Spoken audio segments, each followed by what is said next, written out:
in 1938. Professor Herzer had gone to a national dairy conference, and he approached his former teacher and he asked him, says, "What can I do to bring honor to Mississippi State?" And his professor told him, "Make the best Edam cheese possible." So Professor Herzer contacted the Vodster brothers in Inkst, Holland. He had heard that they had Edam moles, so he ordered 10 moles from them.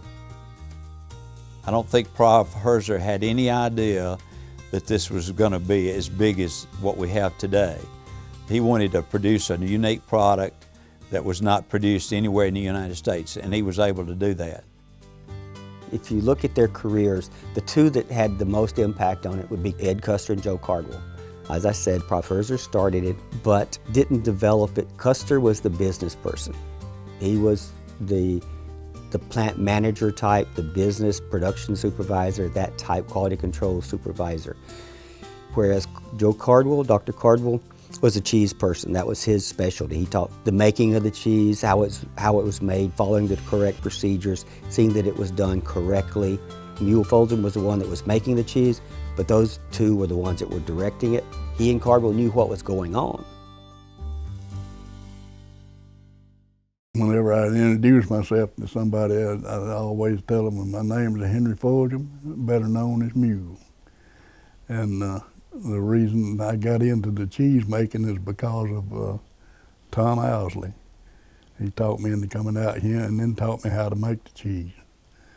And did it the rest of my life, you might say. He was the head cheesemaker. I guess Mule he was in charge of it he was the cheesemaker in '63, and he was a cheesemaker in '86 when I left the first time. He knew what to do at the end of an hour. If the acidity wasn't where it was supposed to be, he knew what to do to get it there. You didn't go into the next step. Anybody can make cheese, but a cheesemaker knows what to do at each one of these steps so that 6 months from now or 9 months from now, you're going to have the product you want. At the time, they were making 2 bats a day, probably about 40 to 50 Edams at a time. So we had a very limited production, and it was during those times, it was very, very status quo to get on the list to be able to buy your cheese. Not everybody could get it. A lot of people didn't stand a chance of getting it. People would come in just begging and carrying on for the cheese, you know. And we'd have to hold it on order. The ones that had orders would hold it till the 15th of December. And if anybody hadn't come by to pick it up by that time, we'd let it first come, first serve. And the 15th, that morning, there'd be people standing in line at the door. This is a story that goes back when they only had a very limited amount of cheese, and you literally had to get your name on the list. Tom Owsley, who was the manager at that time, was out of town, and he told Mule, said, "Now, if anybody calls over here and wants some cheese, if they don't have an order..." Nobody gets any cheese. I don't care who they are. They don't get any cheese if they're not on this list. And along almost quitting time, about late in the evening, I got a phone call. The fellow says, "I need a ball of cheese." And I said, "Have you got an order?" And he says, "No, I don't have an order." He didn't know who he was talking to. He said, "Well, if you ain't got no order, you ain't got no cheese."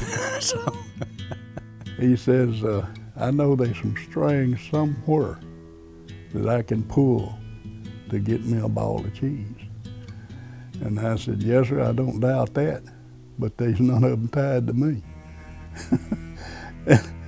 And he got mad, Lord, he got mad. He said, "I'm T.K. Martin, one of the deans." I didn't know who he was, you know. I didn't know T.K. Martin from nobody. But I couldn't help him because I had my orders and I was going to follow them, you know. If we were sold out and they couldn't get an order that, you know, they had a mother that was dying and that's all she wanted was the Edam cheese. And some of it probably was correct, but you could, you know, catch on sometime when they were kind of fibbing a little bit. But, and we had some who would get a divorce that had permanent orders. Those cheese orders was part of the divorce agreement. who got their cheese order.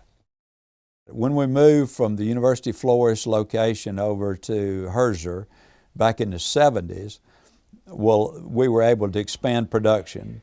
It seems like the more we produced through the years, the greater the demand has been. We've been able to use the profit from the university cheese operation to upgrade facilities, to support scholarships, to support a lot of public relations activities. And I guess the cowbell is now the symbol, but the cheese will continue to be a symbol for years to come.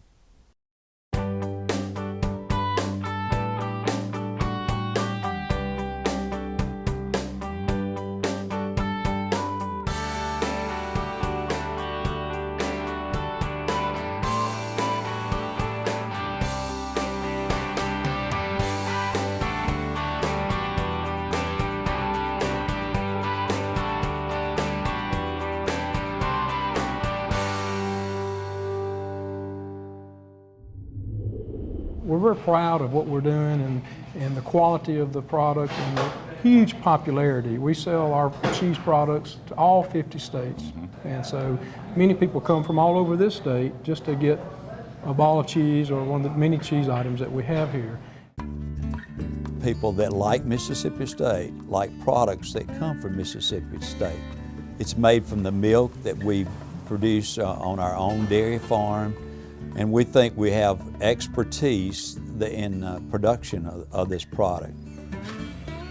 If it were not for the fact that the Edam was the round ball with the red wax and the MSU seal on it, it has a visual impact as well as a culinary impact, and it's just become part of the university.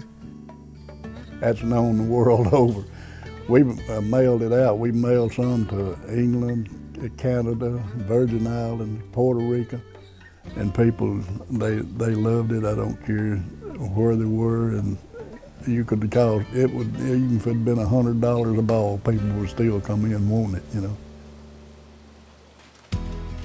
The Edam cheese stands for and above any other cheese made anywhere because of the quality of the products that go into the cheese and the love and care that the students have had in learning to make the Edam cheese and to do everything that they need to do to make it a super quality.